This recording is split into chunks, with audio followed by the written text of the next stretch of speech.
Welcome to public TV news. Bulletin ముందుగా headlines. YCP అభ్యర్థి ఎండి ఇంతియాజ్ కు బ్రాహ్మణ కార్పొరేషన్ నాయకుల సంపూర్ణ మద్దతు.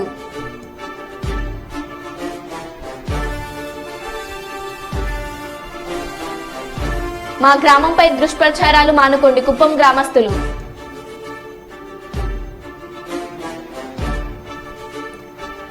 ఏసీబీ వలలో చిక్కిన అవినీతి సబ్ రిజిస్టర్ సురేష్ బాబు.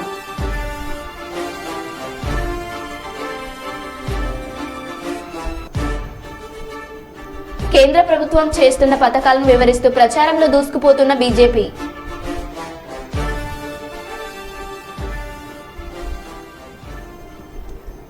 ఇక వివరాల్లోకి వెళ్తే, కరీంనగర్ ఎంపీ కార్యాలయంలో కాంగ్రెస్ మాజీ ఎమ్మెల్యే సోదరుడు కోడూరు మహేందర్ గౌడ్ తో పాటు తెలంగాణ ఉద్యమకారులు తదితరులు తమ అనుచరులతో కలిసి బండి సంజయ్ కుమార్ సమక్షంలో బీజేపీలో చేరారు. ఈ సందర్భంగా వారందరికీ కాషాయ కండువా కప్పి బీజేపీలోకి సాధారణంగా ఆహ్వానించారు. అనంతరం మీడియా సమావేశం నిర్వహించారు. బండి సంజయ్ మీడియాతో మాట్లాడుతూ, ప్రధానమంత్రి నరేంద్ర మోదీ ప్రభుత్వ విధానాలకు ఆకర్షితులై బీజేపీలో చేరుతున్న మాజీ ఎమ్మెల్యే సోదరుడు కరీంనగర్ క్రికెట్ అసోసియేషన్ ఉపాధ్యక్షులు కోడూరు మహేందర్ గౌడ్, మోత్కు భాస్కర్, చామనపల్లి సురేందర్ సహా పలువురు పార్టీలో చేరడం సంతోషంగా ఉంది. వారందరికీ బీజేపీ పక్షాన సాధారణంగా పార్టీలోకి ఆహ్వానిస్తున్నామన్నారు. పార్టీలు ఒక వర్గానికి కొమ్ముగాస్తూ హిందూ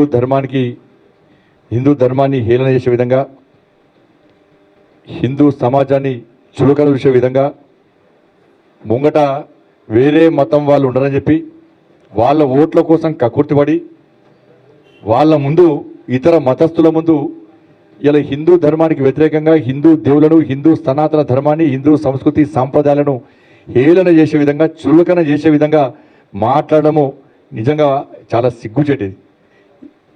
అంటే ఓటు బ్యాంకు రాజకీయాల కోసం, ఓట్ల కోసం హిందువుల దేవులను, హిందువుల ఆచార వ్యవహారాలను, పూర్తిగా సనాతన ధర్మాన్ని ఇతర మతస్థుల ముందు కించపడితే వీళ్ళు ఏ విధంగా హిందువులు అవుతారో, నిజంగా వీళ్ళు హిందువుల వాళ్ళ గుండె మీద చేసుకొని చెప్పాలి.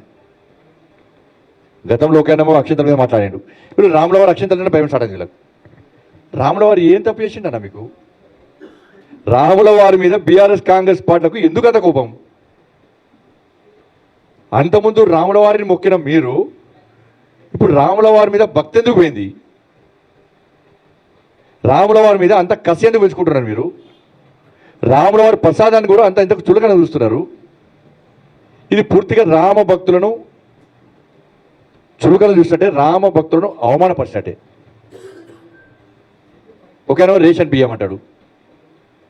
నిన్నకు మొన్న మాజీ ముఖ్యమంత్రి కేసీఆర్ గారు ఎంత చులకన భావంతో మాట్లాడిందంటే, పసుపు తీసుకున్న బియ్యం కలపాలి, పసుపు బియ్యం అక్షింతలు అవుతాయా అట.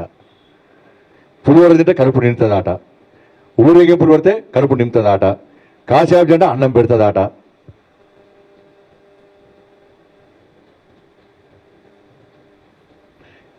ఇవాళ నేను అడుగుతున్నా, జిహెచ్ఎంసీ ఎన్నికల సందర్భంగా నేనే యాగాలు చేస్తా, నేనే పూజ చేస్తా, నేనే నిక్కార్సైన హిందూ అని చెప్పి నీ బూతు పేపర్లో పెద్ద పెద్ద ప్రకటించిన కేసీఆర్ గారు ఇవాళ నీ హిందుత్వం ఏడమైంది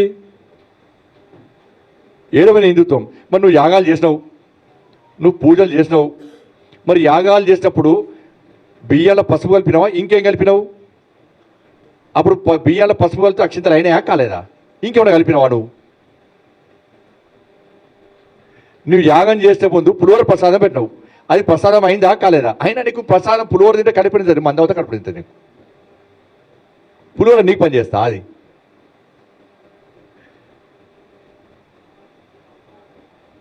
నువ్వు చేస్తున్నావు పూజ, నువ్వు కలిపితే అక్షింతలు, నువ్వు తింటే ప్రసాదం. ఇతర భక్తులు, హిందువులు బియ్యాల పశువులు అక్షింతలు కావవి. వాళ్ళు రాముల వారి కోసం, దేవుని కోసం చేసిన పులిహోర తింటే ప్రసాదం కాదు అది. అంటే ముంగట ఆయన స్పీచ్ ఇచ్చినప్పుడు మీరు చూడండి, ఆయన స్పీచ్ ఇచ్చినప్పుడు ముంగట ఇతర మతస్థులు ఉన్నారు. ఇతర మతస్థులు ఉంటే మన ధర్మం గురించి గైర్ చెప్పుకోవాలి. నువ్వు ఇతర మతాలకు కించపరచమని అంటలేను. ఇక ఇటువంటి వాడు మన ప్రధానమంత్రి అవుతున్నాడు, ఇటువంటి వాడు పాకిస్తాన్ వేయండి అనుకో, ఈయన ఈయన పీకుడు, ఈయనమైతే పీకుడాడు. కానీ ఈయన ఇట్లా ప్రధానమంత్రి, దేశ ప్రధానమంత్రి అయితే అంత తీరుకునే వాళ్ళు బీఆర్ఎస్ పార్టీ పెట్టి ఇటువంటి వాడు ప్రధానమంత్రి అయింది అనుకో, పాకిస్తాన్ వేయండి అనుకో, అక్కడ ఆ టోపీలు వాళ్ళందరూ చూసి ఇండియాలో పాకిస్తాన్ కలుపుతానంటాడు. ఈయన అంటే నేను తెలిసింది, నాకు వాళ్ళ వేరే మతస్థులు ఎక్కువ మంది కనవడంగానే వాళ్ళతో అనిపిస్తుండ పులిహోర అయితే కడుపునిందా అంటే నిన్నది అంటున్నారు వాళ్ళు. బియ్యాల పశువులు అక్షింతలు అయితే కావు అంటున్నారు. వాళ్ళకి ఏం తెలుసు? వాళ్ళు పురోగం గురించి ఏం తెలుసు? ప్రసాదం గురించి, అక్షింతల గురించి వాళ్ళకేం తెలుసు? వాళ్ళ ముందర హిందువులకు కించపరుస్తావా నువ్వు? గతంలో హిందువులు బొందుగాలను కరిమి అంటే బొంద పెట్టి మర్చిపెట్టున్నాను. నీ కొడుకు పెద్ద నాస్తికుడు, నీ కొడుకు గట్టినే వాగిన వడదాకా తెలంగాణలో తెలుగు తక్కువలో నడుమన్నా. నీ కొడుకు తెలంగాణలో తెలుగు తక్కువలు అని చెప్పన్నాడు. నీ కొడుకు దేవుని నమ్మడు. అటువంటి నీ కొడుకు అనేక సందర్భాలు కించపరిస్తే నీ కొడుకుని తీసేసి దేవుని మెట్ల మీద కూర్చోబెట్టి దేవుని మొక్కించిన పార్టీ భారతీయ జనతా పార్టీ. అది గుర్తుంచుకో. ఇక్కడ హిందూ సమాజం ఆలోచించాలి. కాంగ్రెస్ పార్టీ ఏమో మాది ముస్లింల పార్టీ, అల్లా దయవల్ల ఉండే పార్టీ, ముస్లింలు ఎక్కడుంటే మా పార్టీ అక్కడ ఉంటుంది, ముస్లింల కోసమే పార్టీ ఉంటుందని చెప్పి కాంగ్రెస్ పార్టీలు ప్రచారం చేసుకుంటుంటే, బీఆర్ఎస్ పార్టీ అధినేత కేసీఆర్ గారేమో రాముల వారి అక్షింతలను మన రాముడి యొక్క ప్రాణ ప్రతిష్ఠ కార్యక్రమం సందర్భంగా ప్రజలందరూ చేసుకున్న పులిహోరను కించపరిచిండు. ప్రజలందరూ కలిసి చేసుకున్న పూజల సందర్భంగా కలుపుకున్న అక్షింతలను కించపరిచిండు. ఇలా రాముల వారిని హేళన చేసే విధంగా మాట్లాడినంటే వీళ్ళ వ్యవహార శైలి గురించి, వీళ్ళ యొక్క వర్గం ఓట్ల కోసం ఏ విధంగా కక్కుర్తిపడుతున్నారో వీళ్ళు ఆలోచించాల్సిన బాధ్యత హిందూ సమాజం మీద ఉంది. ఇలా మేమా మతతత్వాలు వాళ్ళ? హిందూ ధర్మాన్ని వ్యతిరేకంగా మారితే వాళ్ళు సెక్యులర్వాదులు, అన్ని మతాలు సమానంగా ఉండమంటే మేమేమో మతతత్వవాదం. వైసీపీ అభ్యర్థి ఎండి ఇంతియాజ్ కు బ్రాహ్మణ కార్పొరేషన్ నాయకుల సంపూర్ణ మద్దతు. వైసీపీ పార్టీ ఎమ్మెల్యే అభ్యర్థి ఎండి ఇంతియాజ్ కు వైసీపీ పార్టీకి తమకు సంపూర్ణ మద్దతు తెలుపుతున్నామని దేవాదాయ ధర్మాదాయ శాఖ ప్రభుత్వ సలహాదారు శ్రీ జ్వాలపురం శ్రీకాంత్, బ్రాహ్మణ కార్పొరేషన్ చైర్మన్ శ్రీ కామేశ్వరరావు, బ్రాహ్మణ కార్పొరేషన్ డైరెక్టర్ మంగళంపల్లి అంజిబాబు తెలిపారు. శుక్రవారం వైసీపీ ఎమ్మెల్యే పార్టీ కార్యాలయంలో పాత్రికేయుల సమావేశంలో వీరు మాట్లాడారు. అగ్రకులాల్లో ఉన్న పేదలను వైసీపీ ప్రభుత్వం గుర్తించిందని, ముఖ్యమంత్రి జగన్ మోహన్ రెడ్డి బ్రాహ్మణ కార్పొరేషన్ ఏర్పాటు చేసి పేద బ్రాహ్మణుల అభివృద్ధికి సహకరించారని అన్నారు. ఎండి ఇంతియాజ్ మాట్లాడుతూ వైసీపీ ప్రభుత్వంలో పేద బ్రాహ్మణులకు ఎంతో మేలు జరిగిందని అన్నారు. బ్రాహ్మణ కార్పొరేషన్ ఏర్పాటు చేసి డైరెక్టర్ పదవులిచ్చి గౌరవించారన్నారు. వారి సంపూర్ణ మద్దతు లభించడం మంచి శుభ పరిణామం అన్నారు. అన్ని వర్గాల ప్రజల మద్దతుతో మా నాయకుడు జగన్మోహన్ రెడ్డి 175 స్థానాలను సాధించి తీరుతామన్నారు. కర్నూలు జిల్లాలో 2.75 కోట్ల నిధులతో దేవాలయాల అభివృద్ధికి నిధులు మంజూరు చేశామన్నారు. ఆయన ముఖ్యమంత్రి, శాశ్వత ముఖ్యమంత్రిగా చేయాలని ఈ కర్నూలు జిల్లా ప్రజలందరినీ కోరుతూ మా బ్రాహ్మణులంతా ఆయనకు మద్దతు తెలియజేయాల్సిన కోరి ప్రార్థిస్తున్నాం. Thank you.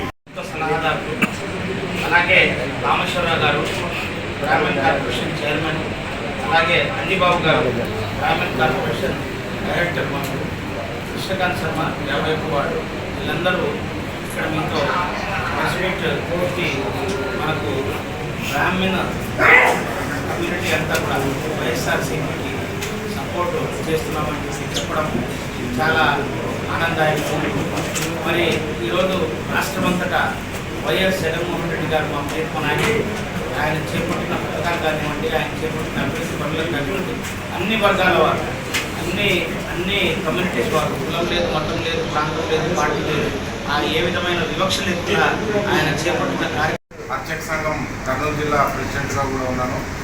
గత ప్రభుత్వంలో చంద్రబాబు నాయుడు గారి దగ్గరికి మా అర్చక సోదరులు, పురోహిత సోదరులు అందరూ వెళ్ళి, అన్న మేనిఫెస్టోలో మీరు దేవాలయాల గురించి మీరు ఇచ్చినారు కదన్నా, దానికి కట్టుబడి మాకు ఏమైనా చేయండి అన్న అని చెప్పి ఆయనకు 5 సంవత్సరాలు ప్రతిసారి ఆయనకి వెళ్ళి కలిస్తే ఒక్కసారి కూడా ఆయన వంశపారంపర్య హక్కులు కానీ వాళ్ళకి DDNS కానీ దానిపైన దృష్టి పెట్టలేదు. ఆయన 14 సంవత్సరాలు ముఖ్యమంత్రిగా ఉన్నప్పుడు ఏ ఒక్క అర్చకుల సమస్యలు తీర్చలేరు. మేము తర్వాత మళ్ళీ జగన్మోహన్ రెడ్డి గారిని 19 ఎన్నికల ముందర వెళ్ళి మేనిఫెస్టోలో అన్న మీరు మా అర్చక సంఘం అంతా మీకు మద్దతు ఇస్తాము, మీరు మేనిఫెస్టోలో మా అర్చకుల గురించి ఏదైనా కానీ పెట్టండి, నేను మీకు ఖచ్చితంగా చేస్తానన్న అని చెప్పేసి రేపు ఎన్నికల తర్వాత మేము సార్ అపాయింట్మెంట్ ఇస్తాడో లేదో అని అనుకున్నారు అంతా మా అర్చక సంఘం వాళ్ళు. అన్న బ్రాహ్మణ సంఘం వాళ్ళందరితో పాటు పోయి కలిస్తే ముఖ్యమంత్రి గారు, అన్న ఇంత చిన్న దాని గురించి ఇన్ని సంవత్సరాలు మీరు ఎదురు చూసినారా, ఇమీడియట్గానే 24 గంటల్లో 439 జీవో ప్రకారం రాష్ట్రంలో ప్రతి ఒక్క అర్చకునికి వంశపారంపర్య హక్కులు కల్పించేసి ఇమ్మీడియట్గా వాళ్ళకు ఆర్డినెన్స్ తెచ్చి అన్ని దేవాలయాలకు ఎవరైతే పనిచేస్తున్నారో ఆ అర్చకులకు వాళ్ళ భూములకు వాళ్ళకు హక్కులు కల్పించడం వల్ల ఈరోజు గ్రామీణ ప్రాంతాల్లో ఉన్న కర్నూలు జిల్లాలో ఉన్నటువంటి 1200 దేవాలయాల అర్చకులకు వాళ్ళ కుటుంబాలు ఎక్కడో వలస వెళ్ళి బెంగళూరు. రాజశేఖర రెడ్డి గారి తర్వాత జగన్మోహన్ రెడ్డి గారే మా కులానికి చేశారు కనుక మేమంతా కూడా వైఎస్ జగన్మోహన్ రెడ్డి గారి పక్షాన్నే ఉంటాం. ఎందుకంటే ఆయన రాజకీయంగా మాకు చాలా విలువిచ్చాడు. అంతేకాకుండా నా ఎస్సీ, నా బీసీ, నా మైనారిటీ కాకుండా ఓసీలో అట్టడుగున ఉన్న మరలా ముఖ్యమంత్రిగా చేసుకోవాల్సిన బాధ్యత మన మీద ఉన్నది. ఆయన సవివరంగా చెప్పడం నేను గ్రామీణ కార్పొరేషన్ చైర్మన్గా ఒక 3 మాసాల క్రితం మాత్రమే సాయం తీసుకోవడం జరిగింది. 2019 లగాయతు ఆయన ప్రభుత్వం ఏర్పాటు చేసిన లగాయతు 2024 వరకు సుమారు 780 కోట్ల 68,518 కోట్ల రూపాయలు అనేక స్కీముల ద్వారా ఉన్నటువంటి స్కీములు వాళ్ళందరికీ కూడా సమానంగానే అన్ని స్కీములు కూడా అందుతున్నాయి. అవి కాకుండా ప్రత్యేకంగా ఫ్యామిలీకి కూడా విదేశీ విద్య సగనంద విద్యా కానీ ఇవన్నీ కూడా ద్వారా మనకి పనులు చేయడం జరిగింది. మరి ఎక్కువ సమయం తీసుకోకుండా బ్రాహ్మణులు ప్రత్యేకంగా బ్రాహ్మణ అభిమాని రాజశేఖర రెడ్డి గారు కానీ జగన్మోహన్ రెడ్డి గారి బ్రాహ్మణ యొక్క అభిమానులు వారు ఎప్పుడూ కూడా బ్రాహ్మణులు ఇంత హింసపెట్టడం కానీ తక్కువ భావంతో చూడడం కానీ జరగలేదు. మేము ఎప్పుడు వెళ్ళినప్పటికీ కూడా బ్రాహ్మణులకు అత్యంత స్వామి దయచేయండి దయచేయండి అని చెప్పి పాద నమస్కారాలు కూడా చేసినటువంటి సందర్భాలు ఉన్నాయి. మరి బ్రాహ్మణులు సమాజ శ్రేయస్సు కోరినటువంటి వాడు. ఇవాళ మనం అందరూ కూడా ఒకటే గుర్తుంచుకోవాలి, ఈ భారతదేశ స్వతంత్ర చరిత్రలో ఏ ముఖ్యమంత్రి కానీ ఏ ఆత్మహత్య కానీ మరి బతకలేక కానీ చనిపోయారు. ఇంతమందిని పొట్టన పెట్టుకున్న పార్టీ తెలుగుదేశం పార్టీ. అదేవిధంగా ఉద్యోగస్తులు వయోపరిమితి తగ్గించడంలో వారి ప్రభుత్వం వచ్చిన తర్వాత దాదాపు 12-14 మంది బ్రాహ్మణులు ఆ వయోపరిమితి తగ్గించిన వెంటనే వారు కూడా ఆత్మహత్య కానీ గుండెపోటు కానీ మరణాలు జరిగింది. ఇదే విధంగా రాష్ట్రంలో దాదాపు 40 ఏళ్ల నుంచి రాజకీయంగా, ఆర్థికంగా, సామాజికంగా ఎందుకు ఓటు వేయాలి, తెలుగుదేశంకు ఎందుకు ఓటు వేయకూడదు, మనం తెలుగుదేశం ప్రభుత్వంలో ఏమేమి నష్టపోయాము, వైఎస్ఆర్ కాంగ్రెస్ పార్టీ వచ్చిన తర్వాత ముఖ్యమంత్రి జగన్మోహన్ రెడ్డి గారు మనకు ఏమేమి కార్యక్రమాలన్నీ అమలు చేశారు అన్న అంశాలను ఈరోజు కర్నూలు నుంచి ప్రారంభమై నేను రాష్ట్ర బ్రాహ్మణ సంఘ అధ్యక్షునిగా, నాయకులుగా, బ్రాహ్మణ కార్పొరేషన్ చైర్మన్ గారు, అదేవిధంగా అందరికీ నమస్కారం. ఈరోజు రాష్ట్ర స్థాయి నుంచి వసతి దీవెన కూడా ఈ 4 విద్యా సంవత్సరాల వసతి దీవెన కూడా వచ్చింది. ఆల్ ఓవర్ మా మెసేజ్ ఈబీసీ నేస్తం కింద కూడా సంవత్సరానికి 15,000 రూపాయల లాగా వచ్చింది. ఈ పథకాలు ఈవెంతో గ్రామీణ కార్పొరేషన్ పక్కన పెడితే నగర కార్పొరేషన్ పథకాలు పక్కన. వేములవాడ పట్టణంలోని తిప్పాపూర్ బస్టాండ్ వద్ద లోక్సభ ఎన్నికల దృష్ట్యా వాహనాల తనిఖీలో భాగంగా జిల్లా ఎస్పీ అఖిల్ మహాజన్ ఐపీఎస్ ఆదేశాల మేరకు వాహన తనిఖీలు చేపట్టిన పోలీస్ సిబ్బంది.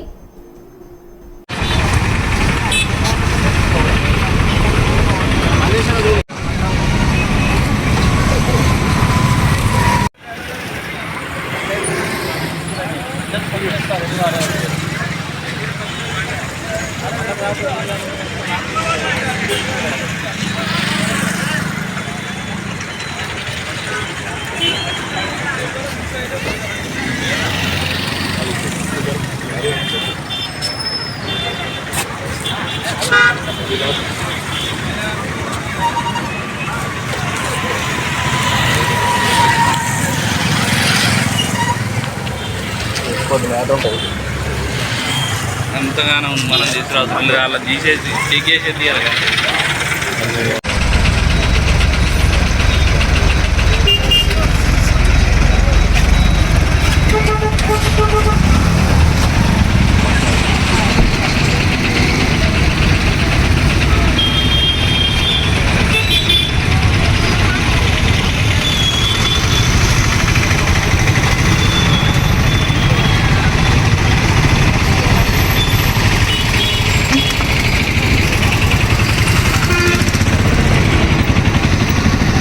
ఆర్థిక మంత్రి బుగ్గన రాజేంద్రనాథ్ రెడ్డి తన నామినేషన్ పత్రాల్లో ఆస్తులు చూపలేదన్న ఆరోపణలు. సుమారు 5 గంటల పాటు డోన్ పట్టణంలో తీవ్ర ఉద్రిక్తత పరిస్థితులు ఏర్పడ్డాయి. టీడీపీ అభ్యర్థి కోట్ల జయసూర్యప్రకాష్ రెడ్డి తరపున న్యాయవాదులు భాస్కరారెడ్డి, శ్రీనివాస్ భట్ హాజరయ్యారు.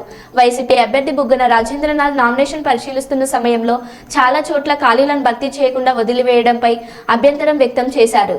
స్వతంత్ర అభ్యర్థి రవికుమార్ బుగ్గన ఆస్తులు నామినేషన్లలో పొందుపరిచారని, ఆస్తులు కూడా ఉన్నాయని ఆయన ఆర్వోకు ఫిర్యాదు చేశారు. వీరు ఆర్వో గారు ఏదైతే ఉన్నారో ఆయన అధికార దుర్వినియోగానికి పాల్పడి అదేవిధంగా 5:30కు విలేకరులకు అదేవిధంగా మిగతా వాళ్ళకు చెప్తానని చెప్పేసి ఈరోజు ఏ విధంగా వెంటనే డోర్లు వేసుకొని మరి ఈరోజు ప్రెస్కు ఏ విధంగా రిలీజ్ చేస్తాడో మరి ఇది యాక్సెప్ట్ చేశామని చెప్పేసి ఏ విధంగా ఇస్తాడని చెప్పేసి మేము బీజేపీ పార్టీగా డిమాండ్ చేస్తున్నాం.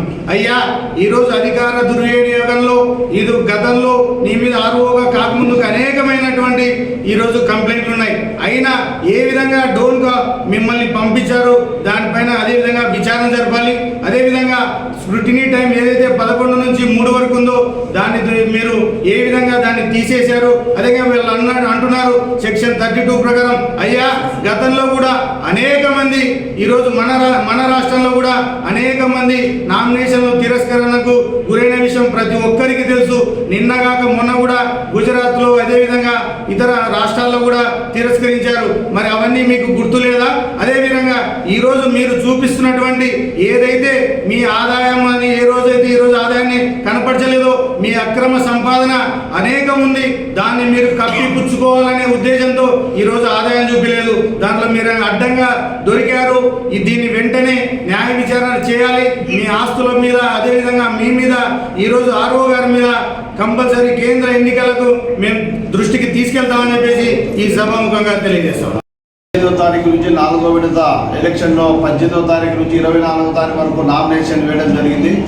అలాగే ఈరోజు డోన్ నియోజకవర్గంలో తెలుగుదేశం పార్టీ తరఫున కోట్ల జయసూర్యప్రకాష్ రెడ్డి గారు నామినేషన్ వేయడం జరిగింది.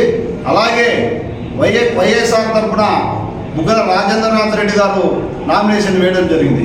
ఈరోజు సూక్తి పరిశీలనలో జయసూర్యప్రకాష్ రెడ్డి గారి తరఫున న్యాయవాదులు ఉన్నారు. అలాగే వైకాపా అభ్యర్థి తరఫున న్యాయవాదులు ఉన్నారు. వాళ్ళందరి సమక్షంలో ఆర్ఓగా ఉన్న డోన్ ఆర్ఓ గారు ఈ బుగ్గన రాజేంద్రనాథ్ రెడ్డి గారి నామినేషన్ని పక్కకు పెట్టడం జరిగింది. పెండింగ్లో ఉంది. ఎందుకు పెండింగ్ పెట్టాడంటే దాంట్లో భార్య తరఫున ఆయన కొడుకు తరఫున ఆస్తుల వివరాలు అడ్డవిటిలో చేర్చలేదనేది క్లియర్గా మీ అందరికీ తెలిసిన విషయమే. పత్రికా విలేకరులందరి సమక్షంలోన ఆర్ఓ గారు ఈ అప్లికేషన్ని నామినేషన్ని తిరస్కరిస్తున్నాము, ఇది పెండింగ్లో ఉందని చెప్పేసి మధ్యాహ్నం లోపలనే అందరి సమక్షంలో మీడియా సమక్షంలో అందరూ తెలియడం జరిగింది. అప్పటికి అతను 5:30కు తర్వాత ఇది పెండింగ్లో ఉంది, నేను ఎన్నికల నియమాల ప్రకారము ఆస్తుల చిట్టా కంపల్సరిగా ఆస్తుల వివరాలు కానీ కుటుంబ ఆస్తుల వివరాలు కానీ అలాగే మన కేసుల వివరాలు కానీ సుప్రీంకోర్టు గైడ్లైన్స్ ప్రకారము ఎన్నికల నియమాల ప్రకారము ప్రతి ఒక్కరిని అఫిడవిట్లో చేర్చాలని చెప్పేసి నియమ నిబంధన ఉన్న విషయం ఆర్ఓ గారికి తెలియదా? అప్పటికి అది లేదని ఉద్దేశంతోటిగానే ఆర్ఓ గారు ఆ నామినేషన్ తిరస్కరించి మళ్ళా తర్వాత అధికారము ఉందని చెప్పేసి మంత్రి గారు ప్రోద్బలంతో ఆర్ఓ గారిని ఒత్తిడి తీసుకొచ్చి అతనుకు రికమెండేషన్ ద్వారా అతనికి మరి ప్యాకేజ్ ద్వారా రికమెండేషన్ ద్వారా భయం ద్వారా ఆర్ఓ గారు మళ్ళీ ఆ నామినేషన్ని ఎలా తిరస్కరిస్తారు? తిరస్కరించిన తర్వాత మీకు 5:30కు నేను ఏ విషయం చెప్తానని చెప్పిన ఆర్ఓ గారు వాకిలు వేసుకొని లోపలికి విలేకరులు రానివ్వకుండా మా కోట్ల జయసూర్యప్రకాష్ రెడ్డి గారి తరఫున న్యాయవాదులను లోపలికి రానివ్వకుండా ఏకపక్షంగా ఎలా నిర్ణయం తీసుకుంటాడని చెప్పేసి ఆర్ఓ గారిని ప్రశ్నించడం జరిగింది. కాబట్టి ఇటువంటి ఆర్ఓ గారికి ఈ డోన్ నియోజకవర్గంలో ఉంటే మా తెలుగుదేశం పార్టీ అభ్యర్థి జయసూర్యప్రకాష్ రెడ్డికి న్యాయం జరగదు. కావున వెంటనే ఆర్ఓ గారిని విధుల నుండి సస్పెండ్ చేయాలని చెప్పేసి ఎన్నికల అధికారులకు మీ ద్వారా మేము తెలియజేస్తున్నాం. లేకపోతే మేము సుప్రీంకోర్టు కానీ మా పార్టీ వాళ్ళు ఇంకా కేంద్ర ఎన్నికల కమిషనర్ గారికి న్యాయ పోరాటం చేసి ఈ నామినేషన్ని తిరస్కరిస్తామని చెప్పేసి మీ అందరి ద్వారా తెలియజేస్తున్నాం. కావున ఆర్ఓ గారిని వెంటనే సస్పెండ్ చేయాలని చెప్పేసి మేము మా తెలుగుదేశం పార్టీ తరఫున తీవ్రంగా ఖండిస్తున్నాం. తూర్పుగోదావరి రాజనగరం నియోజకవర్గం జనసేన కూటమి ఎమ్మెల్యే అభ్యర్థి బత్తుల బలరామకృష్ణ జోరుగా ఎన్నికల ప్రచారం చేస్తున్నారు. రాజనగరం మండలం సీతారాంపురం గ్రామంలో ప్రచారంలో బత్తుల బలరామకృష్ణ పాల్గొన్నారు. బత్తులకు గ్రామ ప్రజలు బాణసంచలతో ఘనస్వాగతం పలికారు. ముందుగా గ్రామంలో వెలిసిన కనకదుర్గమ్మ వారిని దర్శించుకొని అనంతరం ఎన్నికల ప్రచారంలో పాల్గొన్నారు. ఈ సందర్భంగా ఆయన మీడియాతో మాట్లాడారు. రాజనగరం నియోజకవర్గ ప్రజలు మార్పు కావాలి, మార్పు కోసం ఎదురు చూస్తున్నారని అన్నారు. ఈసారి ఎన్డీఏ కూటమిని గెలిపించేందుకు ప్రజలు సంసిద్ధంగా ఉన్నారని తెలిపారు. వైసీపీ చేస్తున్న అరాచకాలు, అవినీతిని, పాలనను చూసి ప్రజలు విసిగిపోతున్నారని తెలిపారు. అధికార పార్టీ ఎమ్మెల్యే ఓటమి భయంతోనే కుట్రపూరిత రాజకీయం చేస్తున్నారని, ఈ విషయాలను గమనించి ప్రజలు కమలం గుర్తుపై ఓటు వేసి ఎంపీ అభ్యర్థిగా పురంధేశ్వరి గారిని గాజు గ్లాసు గుర్తుపై ఓటు వేసి నాకు భారీ మెజార్టీతో ఇవ్వడానికి సిద్ధంగా ఉన్నారన్నారు. ఈ కార్యక్రమంలో జన సైనికులు, వీర మహిళలు, తెలుగుదేశం పార్టీ తమ్ముళ్లు పాల్గొన్నారు.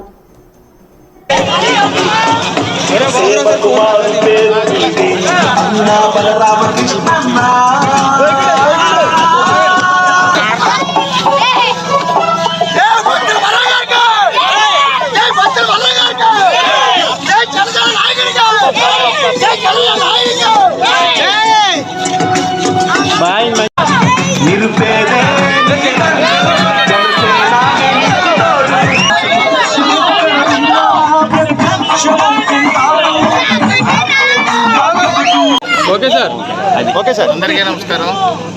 ఈరోజు రాజనగరం రాజనగరం మండలం సీతారాంపురం గ్రామంలో డోర్ టు డోర్ క్యాంపెయిన్లో భాగంగా ఈరోజు ఈ గ్రామం ఇచ్చేసాము. ఇక్కడ ప్రజలు ముఖ్యంగా మహిళలందరూ కూడా కంతంతో ఎన్డీఏ కూటమిలో ఖచ్చితంగా గెలిపిస్తామని చెప్తున్నారు. భారీ ఎత్తున జాయిన్ కూడా జరుగుతుంది. ఇప్పుడే కోనవరంలో సుమారు 300 మంది పార్టీలో జాయిన్ అవ్వడం కూడా బాగా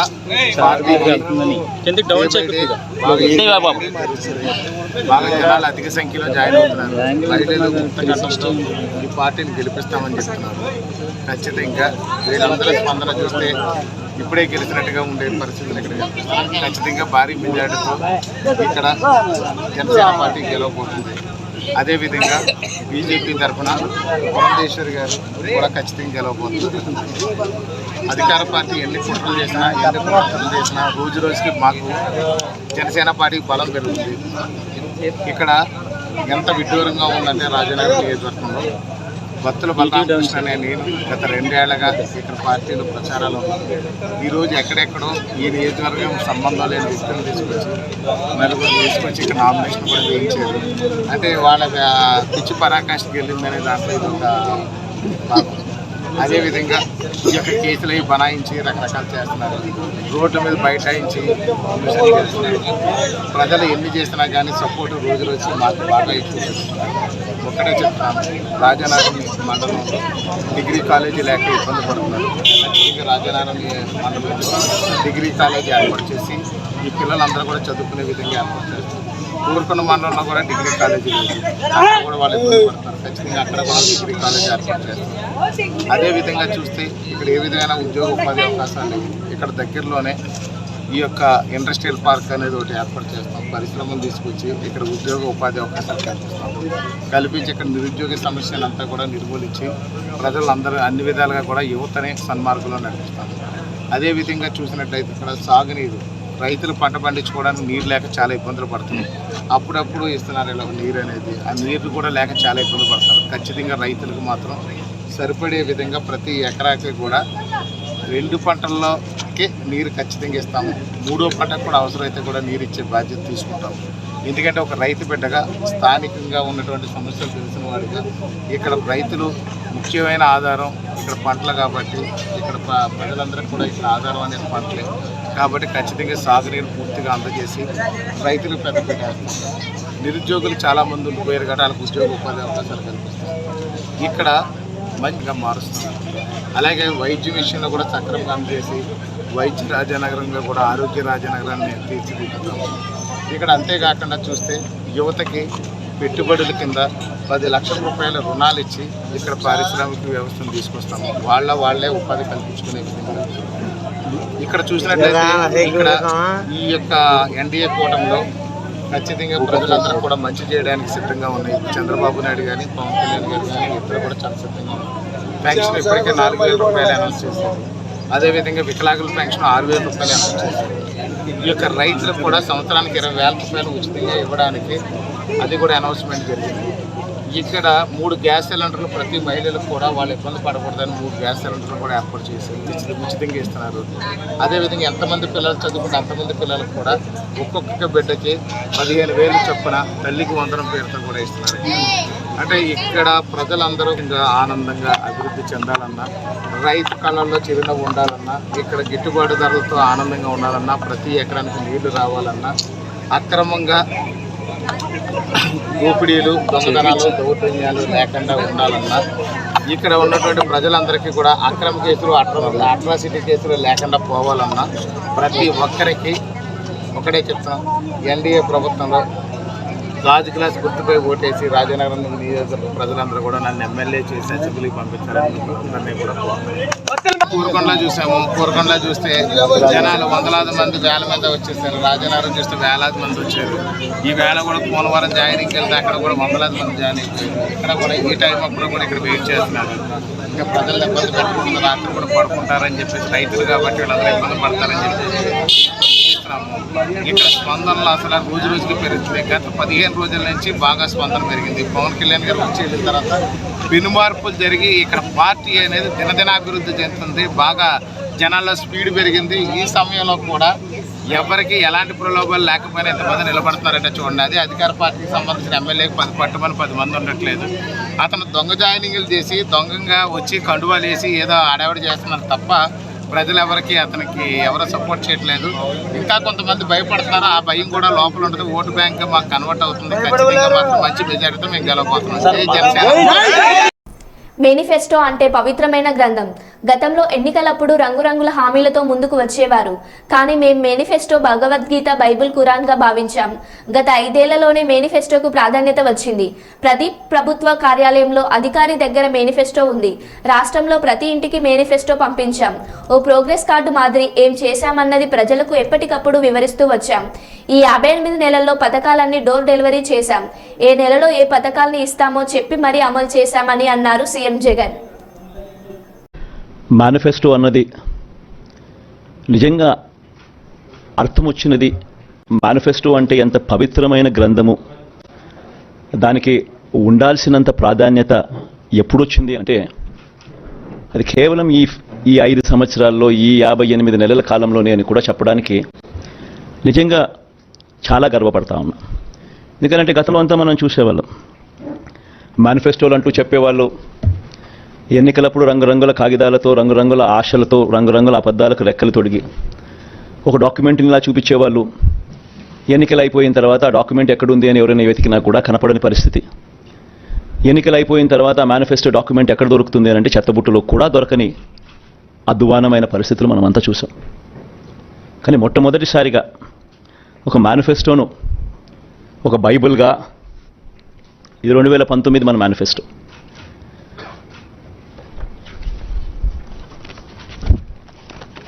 ఈ మాదిరిగా ఇచ్చిన ఈ మేనిఫెస్టోను ఒక బైబిల్గా, ఒక ఖురాన్గా, ఒక భగవద్గీతగా దీన్ని భావిస్తూ దీన్ని ఇంప్లిమెంట్ చేసిన పరిస్థితులు, దీన్ని ఇంప్లిమెంట్ చేసిన విధానం బహుశా దేశ చరిత్రలోనే ఈ 58 నెలలు అన్నది చిరస్థాయిగా చరిత్రలో ఎప్పటికీ కూడా నిలిచిపోతాయి. 2019లో ఇచ్చిన ఈ వాగ్దానాలన్నీ కూడా ఎంతో నిష్ఠగా మనం అమలు చేశాం. ఏ స్థాయిలో ఇది అమలు చేశాము అనంటే ఈ మేనిఫెస్టో అన్నది ప్రతి ప్రభుత్వ కార్యాలయంలో ఉన్న ప్రతి ఇంపార్టెంట్ అధికారి దగ్గర ఈ మేనిఫెస్టో ఉంది. ఏ స్థాయిలో ఇది అమలు చేశాము అనంటే ఈ మేనిఫెస్టో అన్నది రాష్ట్రంలో ఉన్న ప్రతి ఇంట్లో కూడా ఉంది. అంటే అన్నిసార్లు ఈ మేనిఫెస్టో వాళ్ళ ఇళ్ళకు పంపించాం. ప్రతి సంవత్సరం తర్వాత ఇదిగో ప్రోగ్రెస్ రిపోర్ట్, ఇదిగో అక్క, ఇదిగో చెల్లెమ్మ, ఇదిగో ప్రోగ్రెస్ రిపోర్ట్, ఇదిగో మా మేనిఫెస్టో, చెప్పినటువన్నీ మీరే టిక్ చేయండి అని మొట్టమొదటి సంవత్సరంలో 88%, 85%, 86% మొట్టమొదటి సంవత్సరంలో టిక్కు పెడితే చివరికి వచ్చేసరికి 99.5%, 99 పాయింట్ ఎంత దాని నుంచి ఎంత 99 పాయింట్ చివరికి వచ్చేసరికి అదే 99% పైచిలకు 99% పైచిలకు మేనిఫెస్టోను మనం ఇంప్లిమెంట్ చేసి ప్రజల చేతుల్లో ఇచ్చిన పరిస్థితి. ఇలా ఈ మేనిఫెస్టోను ప్రతి ఇంట్లో మరో బులెటిన్లో మళ్ళీ కలుద్దాం. Stay tune.